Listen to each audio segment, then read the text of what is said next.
Hello and welcome back to Lab 52, a Dynasty Football podcast. I'm one of your hosts, the Tecmo Weave, joined by my co host, Weapon X. And you can always find our podcast on lab52dynastyfootball.com. And as always, this is not Dynasty advice, this is Dynasty Insight. And I'd like to add to our show now a top 10 podcast from the week of July 5th to the 12th in Spain. We're not certain how that happened, but we're not going to look the gift horse in the mouth here. Thank you to anyone that's listening in Spain this week. We got up to number 7 on the Apple Podcast. That shocked me, Weapon X, when you sent that to me. Yeah, I definitely wasn't anticipating that, but yeah, it's cool to see. It really is cool to see that, you should think about podcasts and how easily accessible they are all around the world and how, a lot of people have their shows they listen to on a regular basis. So it was kind of cool to see that. It was kind of really cool to see that, our show is, becoming something of a popular nature, I guess, in Spain. Yeah. Thank you to everyone who did A, listen. We really, really appreciate it. a global sensation. Yeah, Well, I don't think we're gonna go that. Let's not take it that far. Let's just take our win where we have it, but let's not take it too far with it. all right, all right. Well, we won't celebrate too soon here. But this week, yeah, we were trying to think of topics and thought that a good one would be for this time of year because we're really right on the cusp of redraft season, where people throw caution to the wind and they say, "Oh yeah, no, Derrick Henry's not looking so bad anymore," and well, CMC, he's worth it. Yeah, give me Matthew Stafford. You just want to win. So what do you do at this time of year to get ready when you have a dynasty league for the season? You shouldn't just throw caution to the wind. And one of the things I thought that I do, um, is I look at players that previously I'd maybe stayed away from or that I had question marks about. And I start to look at, well, okay, what does the actual data show that's available? And that I know that that can be somewhat confusing or misleading because sometimes you're just operating off of coach speak that, oh, this coach thinks this is going to happen or this is the plan. But that's really the best you can go off of. Um, so I'll start to do that. Just take a good look at some players I have question marks about, ones I had maybe just been having on the back burner as assumptions.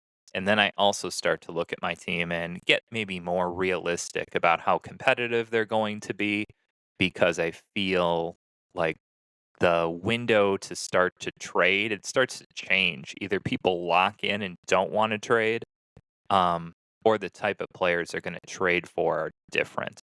Is there anything you do at this time of year that you start to prepare yourself for the season, um, that would maybe be helpful for some of our listeners?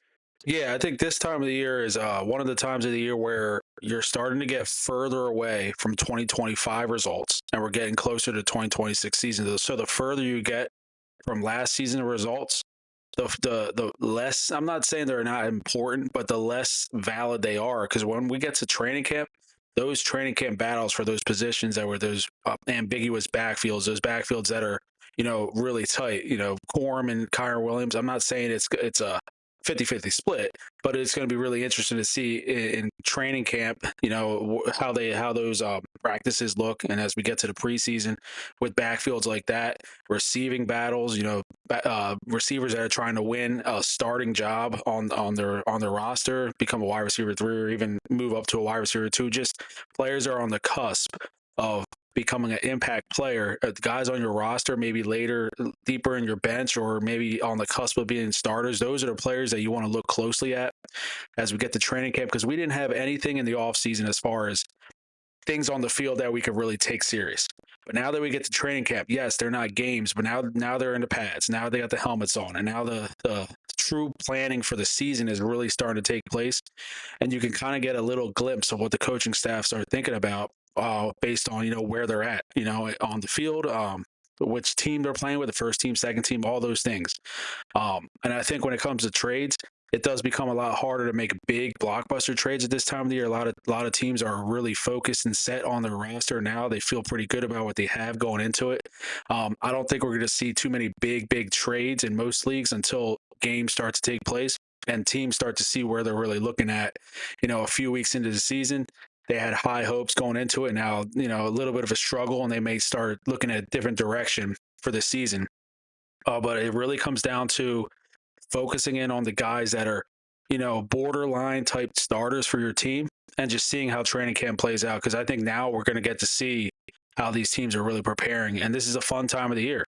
Because you got your trades, you got your rookie draft picks, you did your startups, and now we're here in July, and we're only a week away from some teams are going to start taking the field really soon here next week. And it's an exciting time because we're really going to start to, the pictures are going to start to come a lot clearer now as we get closer to September. Yeah, no, I think it's exciting. You don't want to make some moves just out of boredom. That's more of a reminder to myself. Um, and or out of getting uncertain that once you've done the planning, once you've done the research, once you've listened to this show, you've done all the hard work. Now it's time to sit back and let your game plan go into action. Yeah, yeah. And But another thing here, we're just talking about like backfields and everything. We could all off season. There, I'm just going to throw out the Jacksonville backfield. A lot of people are really excited about Bashaw Tootin, and rightfully so. But if we get into training camp and preseason, and Rodriguez is starting to get the bulk of the snaps, that's going to change your opinion heading into the season. It's situations like that that can make you feel different than you did a couple months ago. I am not saying Bashaw Tootin is going to take a backseat to Chris Rodriguez, but those are the types of situations that you don't foresee happening, and then they do happen, and now your outlook for maybe your RB2, RB3 changes a bit. And that could start to spring up some trades as you head into the season. So it's going to be fun, man. It really is going to be fun to see some of these training camp battles play out. And this is a huge time for those players that are on the cusp, and they're going to go out there and try to make the plays they're going to make. And then obviously your locked in loaded starters.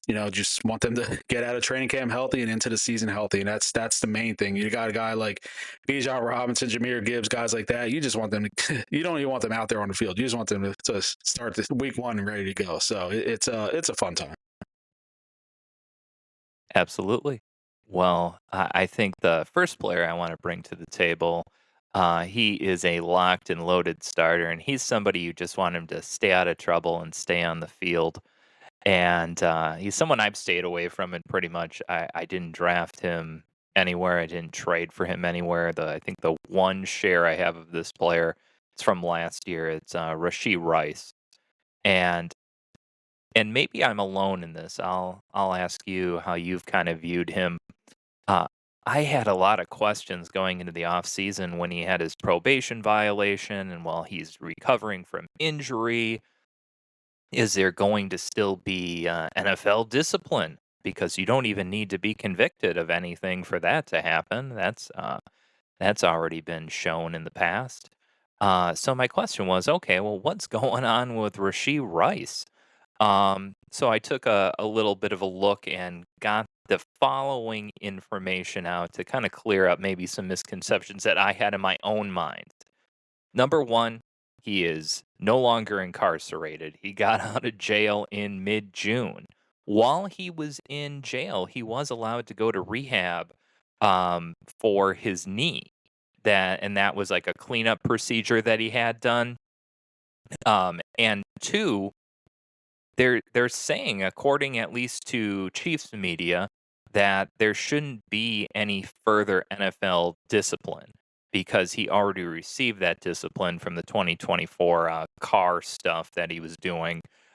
He received that last year, so there should be no longer any sort of NFL discipline because his times he spent in jail this year, that was for a probation violation regarding a positive marijuana test. And the NFL society um, doesn't maybe see marijuana as it used to, and it said that that shouldn't be something that would trigger the NFL conduct policy. So he's he's out. He's rehabbing. There's no more. discipline coming his way. And according to Andy Reid, he should be ready for the start of training camp. Then the final bit of it is going to be he's going to be an unrestricted free agent in 2027, unless in March, unless they do some sort of extension. But as things stand right now, um, that's the outlook with Rashee Rice.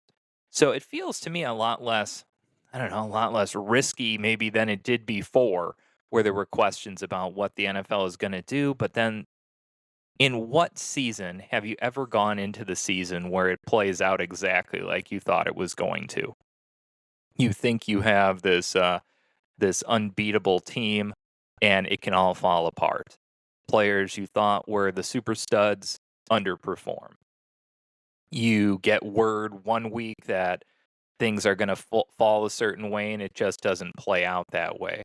Um, Knowing or what I've shared with you about Rashee Rice, does any of that change your opinion on him? Or maybe I'm the outlier that I thought that there was a lot more of a clouded perception of what Rashee Rice was going to be looking at this year than, at least according to my research today, what he actually is facing.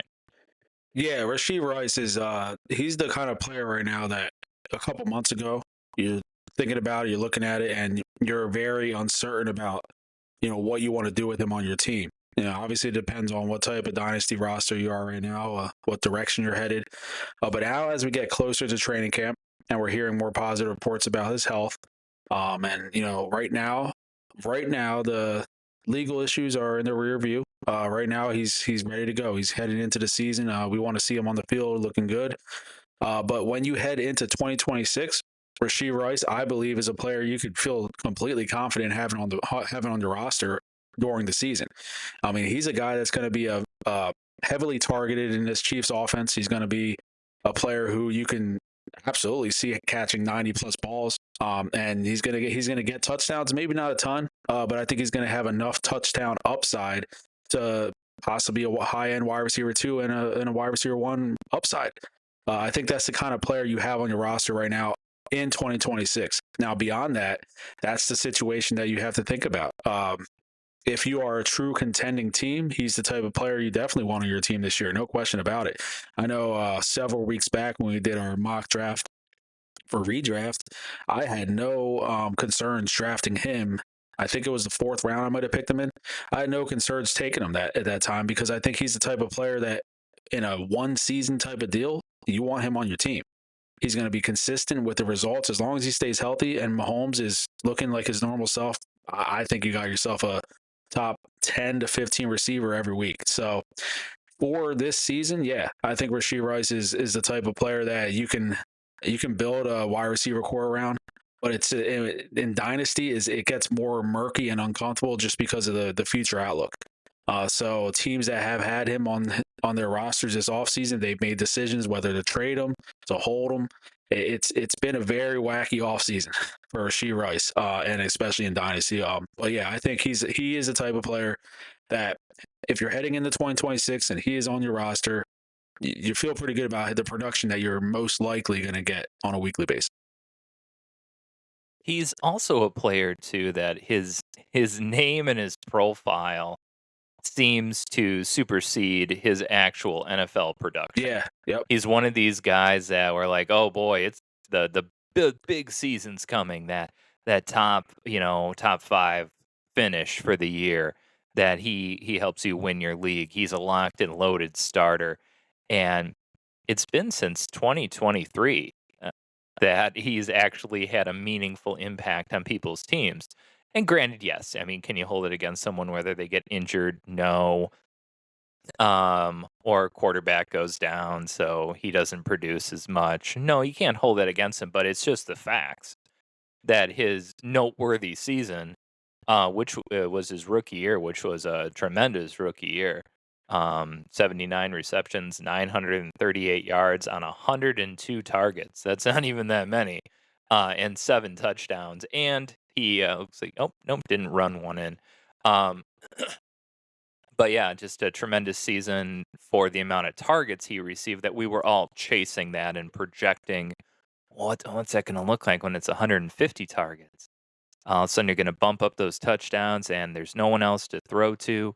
Um, it's looking pretty good, but in reality, it's been three. We're chasing results from 3 years ago, hoping that this is going to be the year again. And that also gets me to think too. What about Pat Mahomes? Pat Mahomes is dealing with his own injury. And when you have all this hope for Rashee Rice, and I just brought up a quick article here about Pat Mahomes, um, and his availability week one, or is he going to start the year on the pup? And this is from Pat Mahomes directly. Long term, I want to be ready for week one. Well, that doesn't say much. Doctors say that I could be. Can't predict what's going to happen, though, throughout the process, but that's my goal. So I'll try to prepare myself to be ready to play week one and have no restrictions. That doesn't sound overly confident. What do you think about Pat Mahomes? Have you heard things different, or maybe he's just not a player you follow a lot? But his availability obviously affects Rashee Rice. Yeah, for sure. I think with Mahomes, there hasn't been anything clear cut and concrete at all this offseason. We've seen positive reports, and then we've seen murkier reports, like what you were just saying there. So yeah, I mean, the range of outcomes with him early on in the season is, it's pretty wide, and the range of outcomes overall for the Chiefs offense is, they could be a really strong offense, or they could just be a disaster. It just really depends on when Mahomes is ready, and when he is ready, is he playing at the same level that we've all been accustomed to seeing him play at? Those are two big questions. We need to see him on the field early, and then we also need to see him playing well. So I can see why Rashee Rice might make you feel uncomfortable. But I think when you get a guy like him, I know we are talking about a guy who hasn't really had that kind of a big season since the year 2023 that you mentioned. But when you look at the Chiefs' offense, it's going to be centered around him in the passing game. Travis Kelce's getting older. He's not the cornerstone of this offense anymore. They brought in Kenneth Walker. That's going to help the offense overall. Xavier Worthy, I think he'll take a step up this year. That will help Rashee Rice as well. I just think the opportunity share for him is there, and if he just stays healthy, I think. I mean, obviously, you want Mahomes to be the guy throwing him the ball, but I think he's going to get targets early and often. It is a very interesting situation, though. We're going to have to wait and see here as training camp opens up, and just see the more reports on Patrick Mahomes, and hopefully there's more positive ones coming up. Okay, and of course, if all of a sudden Mahomes comes back and a couple good games, all this stuff is forgotten. We'll forget all of it once there's production on the field. Yeah, But I would think for at least for right now, the value of Rashee Rice is somewhat frozen due to a question of, well, how's he going to return? Who's the quarterback going to be? He's not locked in with a contract. He certainly hasn't done anything to endear himself to the franchise, um, as far as off the field concerns. So I guess it's just a wait and see. yeah, And don't yeah, fall for the coach speak. Believe what you see on the field. yeah, for sure. Um, Yeah, I also o- think he is a player that if you are uncertain about your contending status, and you just weren't able to trade him in the offseason for something you thought was worthwhile. I think he's a player that if he does have a couple good games early on, and you're still not sure if your team is ready to contend, I think he's someone that you're going to want to trade in that way, because we just don't know what it's looking like beyond this year. And it would be a good idea to get something in that 2027 draft class to add to your roster. To hold Rashee Rice, if you're not a contender, it's a really risky move. So you got to look at that. You just got to see how your team's doing early on, and if he has a couple good games, there's going to be teams reaching out to you, because he's going to be someone that can help a true contender in any league. Agreed. Agreed. Yeah. I mean, when I'm thinking about what would I want for Rasheed Rice, so of course you always like to get a first and a decent player. But I'm thinking realistically, I'm not sure if I would put his value a whole lot higher than a random first at this point. Yeah, Would you? I mean, are you still viewing him as a top 15 dynasty wide receiver? I don't know how he could be. He's going to be 27 next year. yeah. I have him number 16 now, and I think he will drop a couple spots as it gets closer. I just think he's no longer in that top tier with Garrett Wilson and Olave. I think he's below those guys now. So Rasheed Rice, I think, yeah, random 2027 first, I think is something that is a fair return for him. But if that pick has any chance of being top five, no, I would not trade top five potential 2027 for Rasheed Rice. I would not do that. Yeah. Well, I guess stay tuned for more news about him. Well, moving on to my next player. Here's another guy that where I was like, oh, man, I don't know what to make of this situation. Am I supposed to expect that Kenneth Gainwell is just going to all of a sudden be this world beater? And I'm talking about Bucky Irving.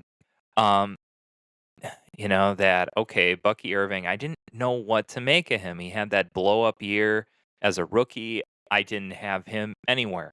He wasn't a player that was drafted highly by a lot of people. It was just more one of these surprise stars. And then going into the offseason all last year, he was a top 10 running back in the dynasty world. Gets hurt, comes back, and plays poorly. And now you bring in Kenneth Gainwell, and people are saying, well, could it be Kenneth Gainwell? Is he going to be the guy? And what we know, the facts are he had an off-season shoulder surgery, and they're saying he should be ready for training camp. So we'll know. Um, Analysts are expecting a split between him and Gainwell. But what does that mean? Um, and the offensive line for Tampa Bay is supposed to be actually pretty good. I saw on one site had it ranked fourth. Other sites have it ranked somewhere between number 5 and 10. So when I think about Bucky Irving, like, man, part of me feels like he seems like it's a good value. But just because something that used to be valuable is losing value doesn't mean it's a good buy. So what are some of your thoughts on Bucky Irving this offseason? Yeah, Bucky Irvin, it's kind of been a little up and down for him. I think earlier in their offseason, a lot of people were pretty down on him, especially when Kenneth Gainwell did get signed. And then I started seeing his stock start to come up a little bit. I think when you look at him in his career, in 10 games that he played last season, he averaged 20 touches per game. Yeah, granted, that is without Kenneth Gainwell, but Rashad White was there as well. The issue I have here, though, with Bucky Irvin is what is his upside really going to look like? Kenneth Gainwell is not going to be ignored. They didn't bring him in there just to be a straight backup and that's it. He is going to have a role. He showed what he can do in the passing game last year. He was essentially the Steelers' number one receiver last year. So he showed his value there. But they didn't bring him in to not have a role. And then you can't also forget you can't forget about Sean Tucker. He's may steal some goal line touchdowns as well. I wouldn't be surprised if you see him get a few touchdowns this year as well. So the overall upside, where is it? I think he's a very talented player, and I think that's why it's a decent buy low window for him right now, because I think some people are souring on his upside right now. But I think the talent is there. I don't think he's ever going to be that true bell cow back that we were hoping. I mean, he's just not a big. He's just not a big guy. He's not a guy that could possibly hold up to that kind of workload. But I think he's a very good player and a guy who can be an RB2 for your team. But right now, if you're going to draft him heading into the 2026 season, I look at him as more of an RB in the 20 to 22 range. So still startable, obviously, every week, but not someone that you want to build your running back room around. Just because there's so many question marks on his usage. That's really what it is. The usage, what are we going to see on a weekly basis? And the receptions, how important are they in PPR? They are so important. And if he's not going to be the main receiving back in that backfield, that limits his upside as well. So that's kind of how I look at it. Really good player. Upside, I'm not sure where it's at. Yeah, it's when I think of Bucky Irving, I start to also think of BTJ. And I mean, they both kind of have that same, oh, you have this blow up rookie year, then you have this really disappointing for different reasons sophomore season. And the question is, are we looking now at a terrific buy opportunity? Or are you just seeing a player kind of evolve into more of what they're going to be and you're chasing stats from 2 years ago? Um, I mean, I guess what they say, fortune favors the bold. And we've said it before, when you buy low, it doesn't feel good. So I would definitely agree with you that Bucky Irving, he's a buy low because it's not going to feel good going out and giving RB2 prices for him. Because I'm assuming whoever has him, they're not just going to give him away. You don't gain anything from that. They're going to want something solid in return. And you're going to have to take the risk that he somehow transforms into more of what he did his rookie year. Um, but yeah, no, he'd be a hard asset to move unless you got a gambler in your league. So moving on, I guess to my next player here. Um, it's a player coming off an injury, and I started to look at the tight end landscape, and I thought to myself, I've been putting this guy in the top six tight ends and not really even thinking about it. Once again, are my assumptions correct? And it's Tucker Kraft. Um, and is he really worthy of that ranking? I mean, we saw what he can do when he blows up and his situation hasn't changed. He's going into the final year of his rookie deal in Green Bay, and you would have to assume they're gonna sign him to an extension here pretty soon. And I mean, Green Bay hasn't had a fantasy relevant tight end for a long time, maybe since Bubba Franks. Remember Bubba Franks? Yep, I do. Or Tunyon, Robert Yeah, Tunyon. well, Robert Tonyan, correct. Yeah, so that was just a little blip on the fantasy radar. But in 2025, Week 9 is when Tucker Kraft tore his ACL, and it is anticipated this, so they can't even cover this up with some coach speak. Anticipated to begin training camp on the pup. So he's not even able to get out there and practice. But so far in his rehab, they're saying there's been no complications, and he should be ready for week 1. So I mean, when we talk about not wanting our stars to play in the preseason, that's good. Plenty of players get hurt in practice. Um, and so what did I write here as my note for Tucker Kraft? Keep an eye on the reports. Um, and see how his workload is going. Do we think that there's I mean, I guess maybe there's no way to know. This idea that players can have these injuries and just because they can get back on the field, Xavier Worthy, that doesn't mean they're ready to go. It just means they're out there and they want to play and they're competitive, or there may be some sort of financial incentives we don't know behind the scenes. Um, but when you think about Tucker Kraft, are we just supposed to assume gonna be good to go? He had this injury and, oh, you're not even ready for the start of training camp, but, come week 1, you're gonna be the guy that's, blowing up the box score. Yeah, with Tucker Kraft, yeah, absolutely. Keep an eye on the reports. Right now everyone, we're reading he's, on track to be a full go for week 1, and that's great news. But let's keep an eye on it. Yeah, obviously before his unfortunate injury, he was putting up elite production. He was essentially number 1 or number 2 tight end at the time. And one thing that's exciting about him, he's got a tremendous yard after catch ability. So let's see if that is something that is limited, early on in the season. But if he's still showing that explosiveness after the catch, and then he's got an elite 2.33 yards per route run. That's big. That's big time. And for a tight end in fantasy football, if you can have that kind of production and you can have that kind of outlook going into a season, a guy that can have that kind of yards per route run, the yards after the catch, and if he's looking healthy, man, this guy, the upside, we already seen what he can do when he's at full health and he's getting the targets. We saw a glimpse of it last year. It's unfortunate he went down with that injury because it was really really fun to watch what he was doing.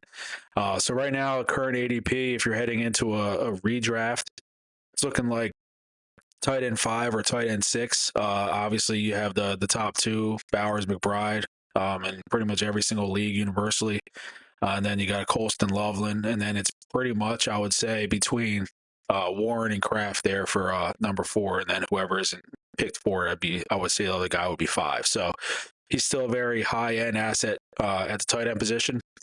And yeah, he's one of the players I'm really looking forward to seeing this season. I think obviously with the ACL injury, as time has gone on, the players have recovered well from these injuries, and they've looked really good post injury. So hopefully he's another one on the list of guys that can recover well from it. Well, maybe the if there is a any sort of buy low potential window that could be cracked open if he starts training camp on the pup, maybe you can zoom into any owners that want more of a sure thing. Um, and when you think about if you were to trade Tucker Craft, like what would be a good trade package? And we're not going to include any firsts in this because we're not just buying Tucker Craft, but somebody wants a more stable asset. What would be a good trade package you think you can entice somebody for a Tucker Craft? You want a player, I guess, that isn't injured, um, that is going to have some immediate fantasy production, so a team that has Tucker Craft doesn't have to worry.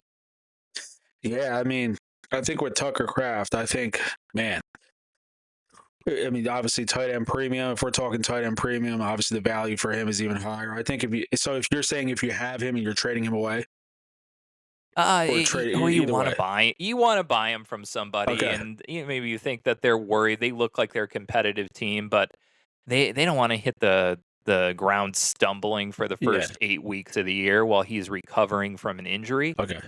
What could you buy him for? But you don't have draft picks, or you don't want to give Hmm. up your draft picks for him because the other team isn't going to want that. What's a good competitive asset you could give? Yeah, I think in the range of maybe like a Devontae Smith receiver, I think a contending team would be enticed by that, just because Devontae Smith, he's going into the number one role now in Philadelphia, and that's gonna be fun to watch. I think he's got a chance to be a strong wide receiver two this year. So I think like a wide receiver two type player. Um, Obviously to try to get anything higher, to try to get a wide receiver one or a running back one, I think it's a little tougher just because I think Tucker Craft, while his value in Dynasty long term is definitely something that is really strong right now, I think it's a strong value in long term. But if we're talking just this season, if someone is nervous about it, I'm just not sure if you can get above that range. But I think Devontae Smith in that type of range of receiver, I would say you could probably get. Yeah, something where you get an immediate production, or just go into your tight end rankings and pick someone that's a little ranked a little bit lower but has more hype, and have the hype be the capital you'll use to move up to securing Tucker Craft. Like, what do I see here? Oronde Gadsden. There we go. A player that had he had a good season, but he didn't have like an elite, like top of the league season last year. And to be able to use the Mike McDaniel, oh hey, Mike McDaniel's in town. They still don't have Keenan back. He's healthy. That's going to be an exciting offense. Look what he did with Jonnu Smith. McDaniel knows how to use the tight ends. That maybe you add a little small plus onto Oronde Gadsden and you come away with Tucker Craft. Yeah, Um, yeah, for sure. if this pup issue lingers, maybe it lingers a couple of weeks. So I guess that's a part of the off season that you can outwork your league mates if you want to stay on top of the news and use the news to your advantage and know where you're going to pivot, because having your head in the sand and just looking at your dynasty rankings and you're not going to move off of those, um, that doesn't serve you. Have you ever played with anybody, like I know I have, where they'll act because they drafted someone in some position, they'll act even up to a year plus later. They'll kinda pretend like the previous season hasn't happened, the past few games haven't happened, and they'll say, "Well, I drafted this player." Do you ever have anybody like that in your league? Yeah, yeah. I think we've all seen that. I think we've all seen players that teams want to hold on to and keep their value where it was when they drafted them. But in the NFL, each year is a different story. Players rise up the rankings. I'm looking at my rankings right now. Harold Fanning Jr. going into last season, was anyone really considering him being a top six dynasty tight end? I don't think so. I don't think anyone's really thinking about it. So players are going to go up in the rankings and they're going to drop in the rankings. You just have to have a good outlook on these games. You have to be paying attention. Yeah, if there's a player that hasn't gotten to the level where you think they could get to, and you just want to hold a little longer, that's fine. But if you hold too long, you end up with players that have depreciated values, and you just can't get anything else for them anymore. Well, maybe that's a good segue into our next player. This player was at least drafted by his NFL team like any other. He was going to be this unicorn. He was going to do things that nobody else could do. He's a modern day Jim Thorpe. He's going to be this two-way super athlete. But then he tore his LCL, and they're saying he's going to be ready for camp. And it's Travis Hunter. And unless you play in an IDP league, and even if you do, um, when I think of a player that's lost a lot of value, Travis Hunter certainly would be in that ballpark. And I looked up a few basic statistics about him. Last year, he played on 67% of the snaps on offense, so two-thirds of the offensive plays. And the coaches say this year the plan is to increase his defensive snaps, and that's because they lost their starting corner, Greg Newsome. So just because you're going to increase the defensive snaps doesn't, in theory, mean you're going to decrease the offensive snaps. But this isn't college. That's what Travis Hunter wants to do and what he's able to do are two different things. And then what the organization wants him to do is really probably the main driving force of all of it. Um, Analysts, critics, different websites are estimating anywhere that he will basically play either 40 to 70% of offensive snaps this year. And it's going to be on a game by game basis. So, best case scenario, it's going to be what he did last year. That was 67%. So, best case scenario, according to these analysts, he's not going to be hitting the field any more than he did last year. And it could even be a little bit less. In this whole game by game basis, that doesn't make me feel good. Um, but yeah, Travis Hunter, I don't know. I remember seeing on a few dynasty related YouTube shows, they were saying, oh, he was a buy. I'm not really sure I'm seeing it. I don't know how there's a path to fantasy success being a part-time player. Um, unless we're looking at really the long term. That okay, Jacoby Myers, they move on from him in a year or two, and maybe Parker Washington is just a flash in the pan. And Travis Hunter, he's going to be the guy that's going to be around. Uh, it's a lot of uncertainty, but you're certainly not paying the prices you had to pay last year to get him. Thoughts on Travis Hunter? Yeah, if you're getting him, it's long term. It has to be long term because BTJ, Jacoby Myers, and Parker Washington are there this year. So whether he's playing 50, 60, 70% of snaps, he's still competing with those other three receivers for targets. So just the upside going into each game, it's really hard to imagine it being something that you're gonna want to invest in every week as a starter.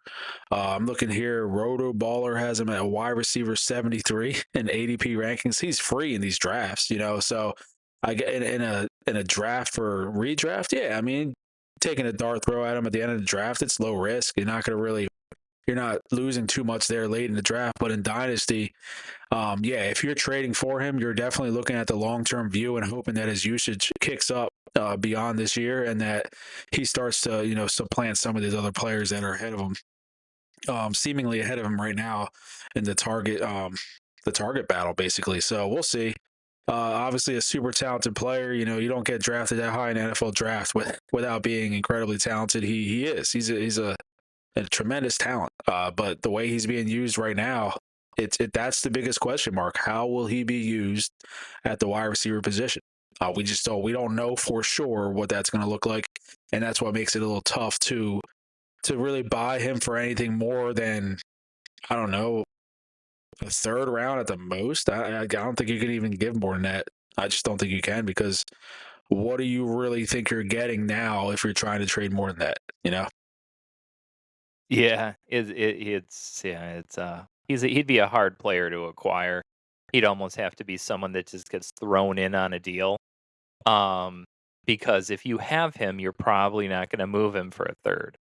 That wouldn't make any sense. Exactly. Yep. And if you're going to go buy him, do you really want to waste your second on Travis Hunter?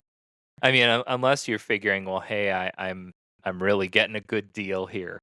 That the path to stardom isn't clear and it's not going to happen this year.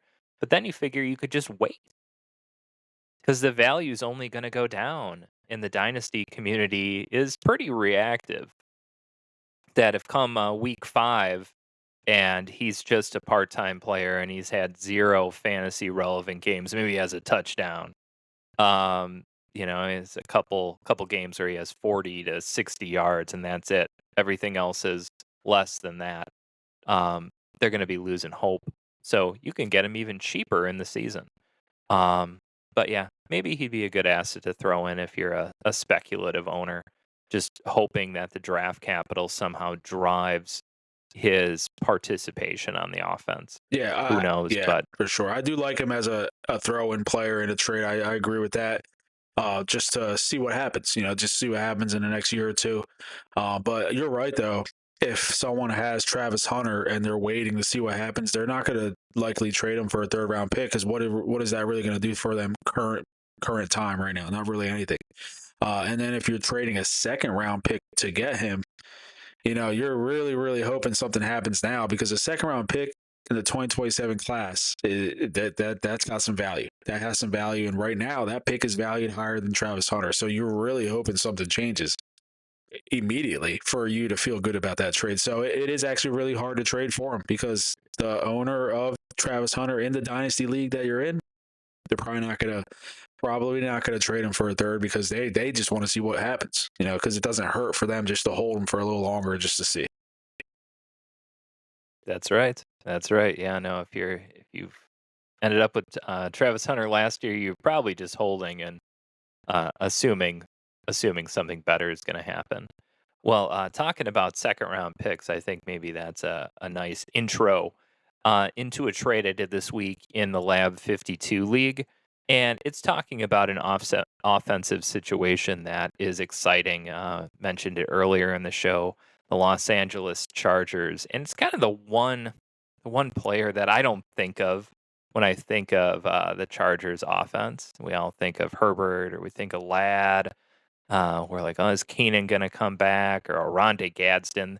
Um, and then I assume I start to think about Trey Harris. Well, he's going to pick up maybe for Keenan Allen. And I forget about the one guy, Quentin Johnston.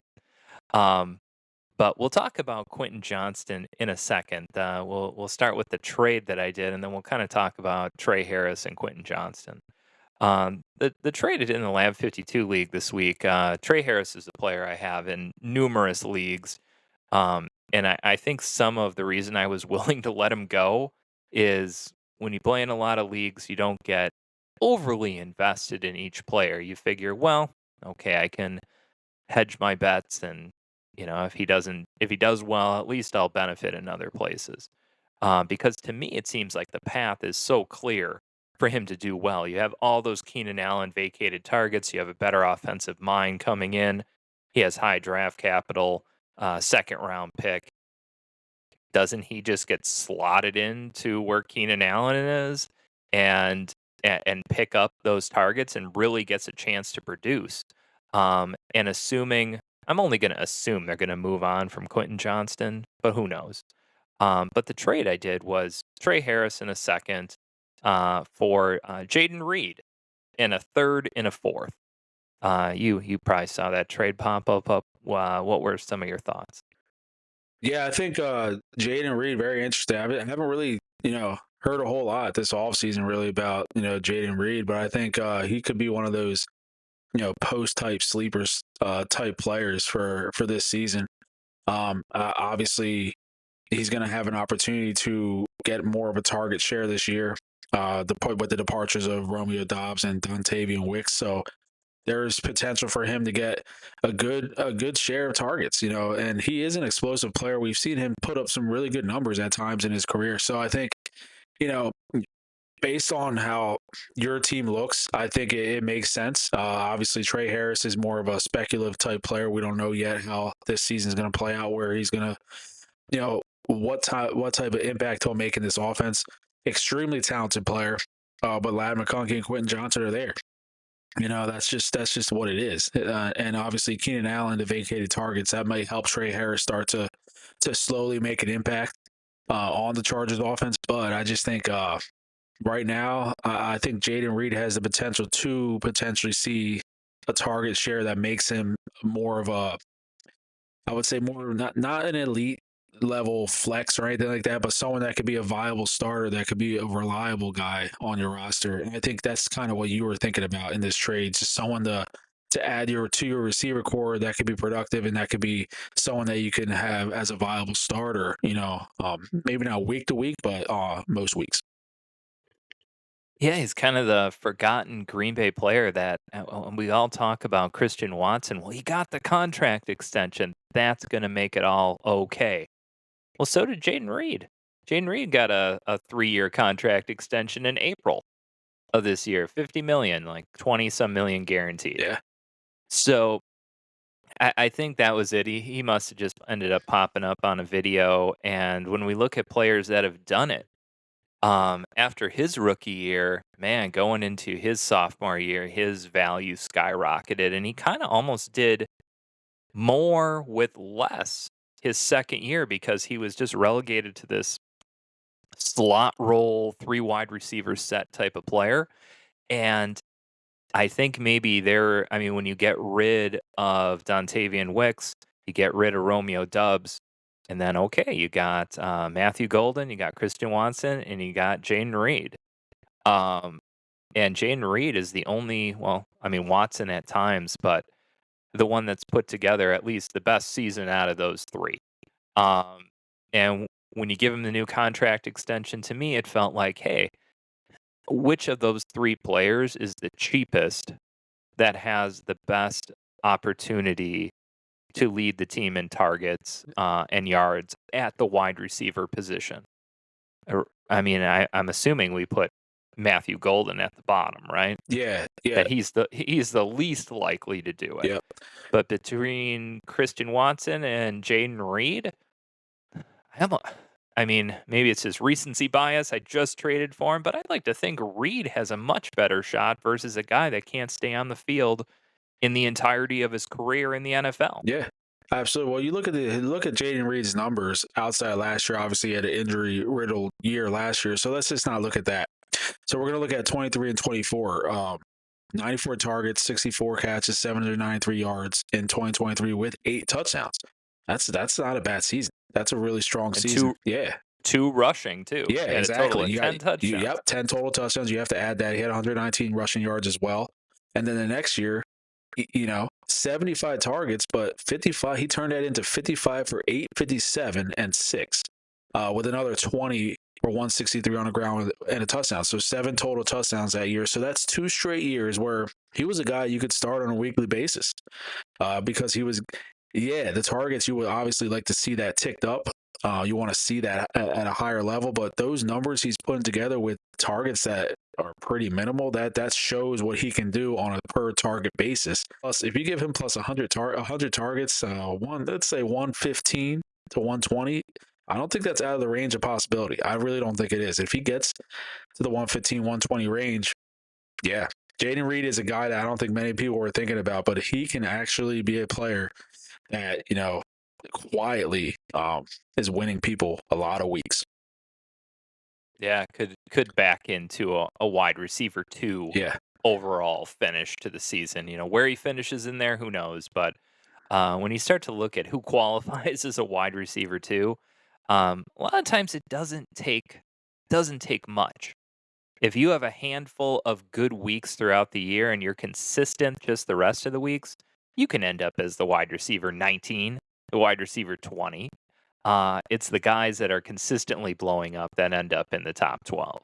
Yeah. So, Yeah, definitely. And if yeah, you're in a league that start 10 and 2 flexes, having him as one of your flexes, no issue at all there, because, like we said before, he's stepping into a potential role where he's going to be more of a featured option in this offense. And if he can get those regular targets on a regular basis every single game, I think having him as one of your flexes, that's a sneaky pickup there. And I don't think a lot of people were thinking of trading for him this offseason, just because it's been just one of them players that you just don't hear about very often, you know, like it just don't. And sometimes those are the players that you can get bargains on.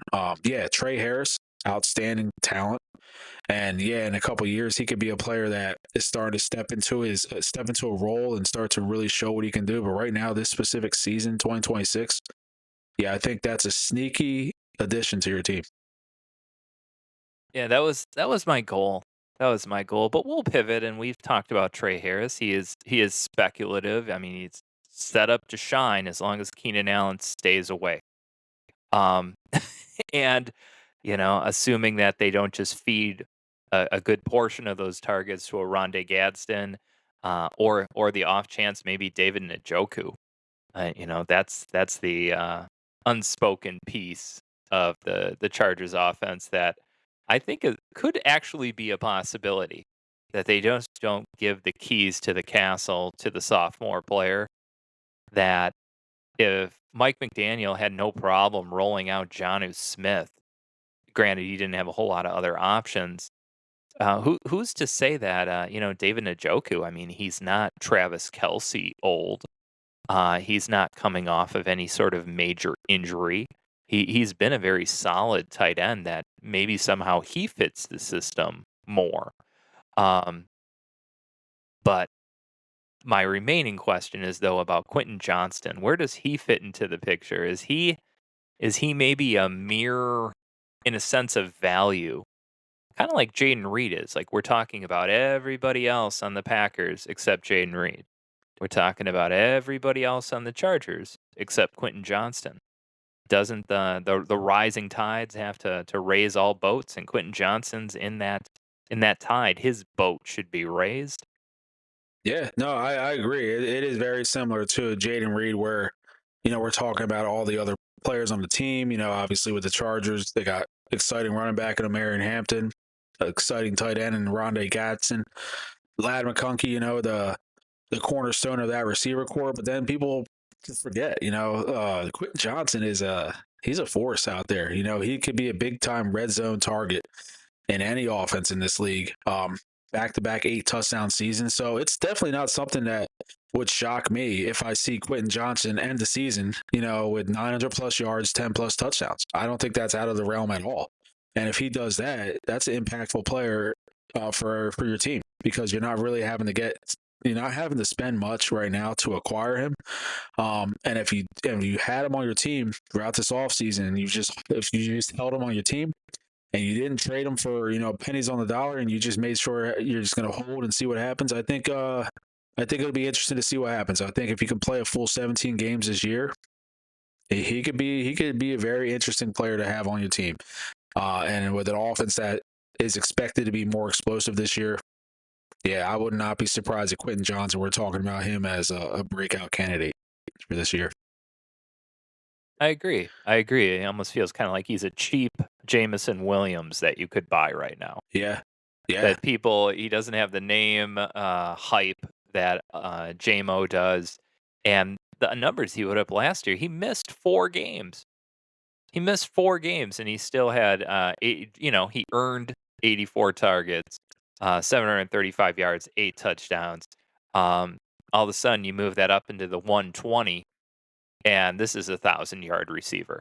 yeah, And the way he scores, it's the type of scoring you want. It's the high yardage with the touchdown. Those were all of his good weeks. I mean, I guess it looks here he had 1 week where he didn't score a touchdown, where he put over 10 PPR points a game. So he just had one like that. So most of the time when he's scoring you points, it's through a touchdown, kind of just like Jameson Williams. So what if you're just looking to buy? Where do you put his value? He's kind of like maybe like Christian Watson. He's certainly not worth a first.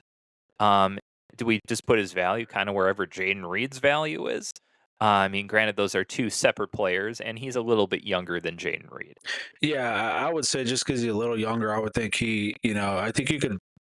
Man, I think if you have him on your roster, I think you probably could try to fetch a second rounder for him, just because, especially with what we've seen from him on a per target basis. And if he can play, like I said earlier, if he's able to play 17, and like you mentioned, if he can get to the 120 target range, you're going to be thrilled to acquire Quentin Johnson for a second round pick if he is able to obtain the numbers that he can, and he's still at an age where his value can still increase. He's got good size and he's in a good offense. So, I mean, getting him for a second rounder, it could be a little bit of a gamble because we don't know if all those things are going to play out for you. But if it does, you just really picked up a solid asset for a second round pick. I would put it at a second rounder, a random second. Okay. Yeah, no, I mean, I would think that, people might just keep it's gonna be a second plus, I think. Second plus something small that a person, maybe some incoming rookie that somebody is interested in. Yeah. I But agree. not a high-end rookie. But yeah, no, I think I might go out there and try to get myself some Quentin Johnston. It seems like the cheapest piece on a good offense. Yeah. That's a kind of a good way to do things. Look at the good offenses and try to get the cheapest piece you can. Yeah, but the key thing is in this offense is with Keenan Allen not on this team. Yes, he hasn't signed anywhere yet, and there's still a chance he can come back. But if it stays the same, there's a lot of vacated targets there, and they're going to have to go to someone. And Quentin Johnson, you would imagine, will be somebody to get some of those targets. Ladd will also get some targets, and Trey Harris as well. But yeah, it's exciting. I think he's another player just like Jaden Reed, not a guy that was talked about a whole lot this offseason as far as going out and acquiring him. But if you do have him, you got someone that's going to potentially raise in value, and that's a really good thing to have, especially considering there wasn't a lot of talk going into this season. And also not a player you have to rearrange your squad for. Okay, I'm gonna move this guy, I'm gonna lose this guy, but then I'll get a QJ over here.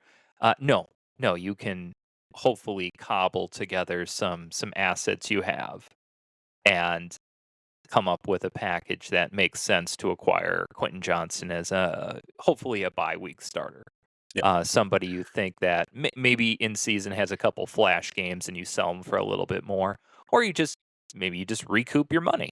He doesn't lose you anything, but you come out of the deal, uh, you know, feeling like you made a decent profit, or you just saved your money and cashed it out for a player that helped you in a couple of weeks.